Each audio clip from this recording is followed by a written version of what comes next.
আকাশবাণী খবর পড়ছি সুদীপ বসু। এখনকার বিশেষ বিশেষ খবর হলো, লোকসভায় জম্মু কাশ্মীর সংরক্ষণ সংশোধনী বিল এবং জম্মু কাশ্মীর পুনর্গঠন সংশোধনী বিল পাশ হয়েছে। দেশে 6,16,300 গ্রামে মোবাইল সংযোগ রয়েছে বলে আজ সংসদে জানিয়েছেন কেন্দ্রীয় যোগাযোগ ও ইলেকট্রনিক্স মন্ত্রী অশ্বিনী বৈষ্ণব। তেলেঙ্গানায় আগামীকাল নবনির্বাচিত কংগ্রেস সরকারের শপথ গ্রহণ উপলক্ষে প্রস্তুতি সম্পূর্ণ। রাষ্ট্রসংঘের সংস্কৃতি বিষয়ক সংস্থা ইউনেস্কো গুজরাটের গরবাকে মানবতার আবহমান সাংস্কৃতিক ঐতিহ্য তালিকায় জায়গা দিয়েছে। ৬৮তম মহাপরিনির্বাণ দিবসে দেশ আজ সশ্রদ্ধ চিত্তে ভারতরত্ন ডক্টর বি.আর. আম্বেদকরকে স্মরণ করছে। আসছি বিস্তারিত খবরে। লোকসভায় আজ জম্মু কাশ্মীর সংরক্ষণ সংশোধনী বিল এবং জম্মু কাশ্মীর পুনর্গঠন সংশোধনী বিল পাশ হয়েছে। জম্মু কাশ্মীর সংরক্ষণ আইন ২০০৪ এবং জম্মু কাশ্মীর পুনর্গঠন আইন ২০১৯ সংশোধনের সংস্থান রয়েছে এই দুটি বিলে। বিলটি নিয়ে বিতর্কে জবাবে কেন্দ্রীয় স্বরাষ্ট্রমন্ত্রী অমিত শাহ বলেন, গত ৭০ বছরে যে সমস্ত মানুষ উপেক্ষিত হয়েছেন তাদের ন্যায় বিচার দেওয়ার লক্ষ্যে এই বিল আনা হয়েছে। সমাজে বঞ্চিতদের অধিকার সংরক্ষণ সকলের কর্তব্য। প্রধানমন্ত্রী নরেন্দ্র মোদী কাশ্মীরের অভিবাসী সম্প্রদায় সহ সমাজের সব শ্রেণীর কল্যাণে প্রতিশ্রুতিবদ্ধ। এই বিল জম্মু কাশ্মীরের সামাজিক, অর্থনৈতিক এবং শিক্ষাগত দিক থেকে পিছিয়ে পড়া শ্রেণীর জন্য বিশেষ কার্যকরী হবে বলে তিনি মন্তব্য করেন। असेंबलीज ये लोकतंत्र का मूल जनप्रतिनिधि को चुनने की इकाई तय करने की प्रक्रिया है। असेंबली जो बनती है वहीं से मतदाता अपना प्रतिनिधि विधानसभा में भेजते हैं। अगर डिलिमिटेशन की प्रक्रिया ही पवित्र नहीं है तो लोकतंत्र कभी पवित्र नहीं रह सकता मान्यवर। इसलिए इस बिल के अंदर हमने व्यवस्था करी थी कि डिलिमिटेशन, न्यायिक डिलिमिटेशन फिर से किया जाएगा। স্বরাষ্ট্রমন্ত্রী বলেন, ভোট ব্যাংকের রাজনীতি না করে শুরুতেই যদি সন্ত্রাসবাদ মোকাবিলা করা যেত তাহলে কাশ্মীরি পণ্ডিতদের উপত্যকা ছাড়তে হতো না। জম্মু কাশ্মীরে সন্ত্রাসবাদী কার্যকলাপের অবসান ঘটানোই সরকারের লক্ষ্য। জম্মু কাশ্মীরে সন্ত্রাসবাদের কারণে এখনো পর্যন্ত ৪৫,০০০ মানুষ প্রাণ হারিয়েছেন বলেও তিনি উল্লেখ করেন। আলোচনায় অংশ নিয়ে বিজেপির জগদম্বিকা পাল জম্মু কাশ্মীরে বর্তমান উন্নয়নমূলক কর্মকাণ্ডের কথা তুলে ধরেন। তিনি বলেন, রাজ্যে পর্যটন ৫৯% বৃদ্ধি পেয়েছে এবং স্থানীয় যুবকদের বিভিন্ন সেক্টরে কর্মসংস্থানের ব্যবস্থা করা হচ্ছে। বিআরএসের নামা নাগেশ্বরা রাও জম্মু কাশ্মীরে বিধানসভা নির্বাচনের দাবি করে বিলের প্রতি সমর্থন জানিয়েছেন। সরকার জানিয়েছে ৩৭০ ধারা বাতিলের পর জম্মু কাশ্মীর এবং লাদাখে ইতিবাচক পরিবর্তন লক্ষ্য করা গেছে। কেন্দ্রীয় স্বরাষ্ট্র প্রতিমন্ত্রী নিত্যানন্দ রায় আজ রাজ্যসভায় এক লিখিত উত্তরে জানান, কেন্দ্রশাসিত জম্মু কাশ্মীর ও লাদাখের সার্বিক উন্নয়নে সরকার প্রতিশ্রুতিবদ্ধ। গত কয়েক বছরে এই দুই অঞ্চলে আর্থসামাজিক উন্নয়ন ও শান্তি শৃঙ্খলা রক্ষায় বেশ কিছু উদ্যোগ নেওয়া হয়েছে। চলতি বছরের অক্টোবর পর্যন্ত ১,৮৫,০০,০০০ বেশি পর্যটক জম্মু কাশ্মীরে গেছেন। সরকার আজ চলতি অর্থবর্ষে ৫৮,৩৭৮ কোটি টাকা অতিরিক্ত ব্যয় বরাদ্দের জন্য লোকসভার অনুমোদন চেয়েছে। অর্থ প্রতিমন্ত্রী পঙ্কজ চৌধুরী আজ লোকসভায় ২০২৩-২৪ সালের জন্য সম্পূরক অনুদানের প্রথম দফার দাবি পেশ করেন। ১,২৯,০০০ কোটি টাকার বেশি মূল্যের মোট অতিরিক্ত ব্যয় বরাদ্দের জন্য অনুমোদন চাওয়া হয়েছে। এর মধ্যে সারের ভর্তুকি বাবদ প্রায় ১৩,৩৫১ কোটি টাকা ব্যয় করা হবে। দুটি Indian institute of technology IIT বিদেশে নিজেদের ক্যাম্পাস স্থাপন করতে প্রস্তুত বলে কেন্দ্রীয় শিক্ষামন্ত্রী ধর্মেন্দ্র প্রধান আজ জানিয়েছেন। রাজ্যসভায় প্রশ্নোত্তর পর্ব চলাকালীন তিনি জানান যে আইআইটি দিল্লি আবুধাবিতে একটি ক্যাম্পাসের সূচনা করবে। এছাড়া আইআইটি মাদ্রাজ আফ্রিকার দেশগুলির পড়ুয়াদের সুবিধার্থে জাঞ্জিবারে একটি আইআইটি প্রতিষ্ঠান স্থাপন করতে চলেছে। জাতীয় সীমানা ছাড়িয়ে ভারতীয় শিক্ষাগত উৎকর্ষ বিদেশে ছড়িয়ে দেওয়া এর অন্যতম উদ্দেশ্য। শ্রী প্রধান বলেন, অনেক বিদেশি প্রতিষ্ঠানকে ভারতে আমন্ত্রণ জানানো হয়েছে। Today, billions of dollars we have to spend on our students, those who are going out of country. Now, what we envision, foreign university, they will tie up with some local university also. More institutions of global standards should come up, and Government of India is in the right direction to inviting foreign university. 2 of our IITs are going to open their campuses overseas.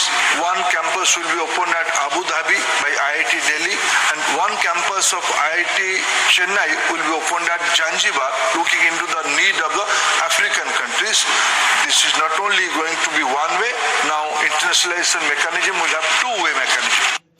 Bharat আগামী 2 বছরের মধ্যে কয়লা আমদানি বন্ধ করে দেবে। লোকসভায় আজ প্রশ্নোত্তর পর্বে কেন্দ্রীয় কয়লা ও খনিমন্ত্রী প্রহ্লাদ যোশী বলেন, কয়লার উৎপাদন বৃদ্ধি পাওয়ায় সরকার এই ক্ষেত্রকে স্বাবলম্বী করে তুলতে একাধিক পদক্ষেপ নিয়েছে। খুব শীঘ্রই 100 কোটি টন কয়লা উৎপাদনের লক্ষ্যমাত্রা দেশ অর্জন করবে। বিকল্প জ্বালানি এবং জৈব জ্বালানির প্রচারে সরকার প্রতিশ্রুতিবদ্ধ এবং এই লক্ষ্যে বেশ কিছু পদক্ষেপ নেওয়া হয়েছে বলে কেন্দ্রীয় সড়ক ও পরিবহন মন্ত্রী নীতিন গডকরি জানিয়েছেন। আজ রাজ্যসভায় প্রশ্নোত্তর পর্বে শ্রী গডকরি বলেন, দেশে ইথানল পাম্প স্থাপন করা হচ্ছে, চলছে ই-বাহন এবং হাইড্রোজেন গাড়ির প্রচার। তিনি আরো বলেন, দেশে ফ্লেক্স ফুয়েল ইথানল চালিত গাড়ি চালু হয়েছে। খুব শীঘ্রই নির্মাণ কাজে যানবাহনের দূষণ পরীক্ষা করার জন্য হাইড্রোজেন চালিত ট্রাক চালু করা হবে। দেশে 6,16,300 গ্রামে মোবাইল সংযোগ রয়েছে। আজ সংসদে কথা জানিয়েছেন কেন্দ্রীয় যোগাযোগ ও ইলেকট্রনিক্স মন্ত্রী অশ্বিনী বৈষ্ণব। লোকসভায় এক প্রশ্নের উত্তরে তিনি বলেন, সরকার দেশে ইন্টারনেট সংযোগ বাড়ানোর জন্য একাধিক উদ্যোগ নিয়েছে। 3,99,000 বেস ট্রান্স রিসিভার স্টেশন থাকার পাশাপাশি 738টি জেলা জুড়ে 5G টাওয়ারের সঙ্গে ভারত বিশ্বের সবচেয়ে দ্রুততম 5G পরিষেবা চালু করতে সক্ষম হয়েছে। মধ্যপ্রদেশ, রাজস্থান ও ছত্তিশগড় বিধানসভা নির্বাচনে জয়ী 10 জন বিজেপি সাংসদ আজ তাদের সাংসদ পদ থেকে ইস্তফা দিয়েছেন।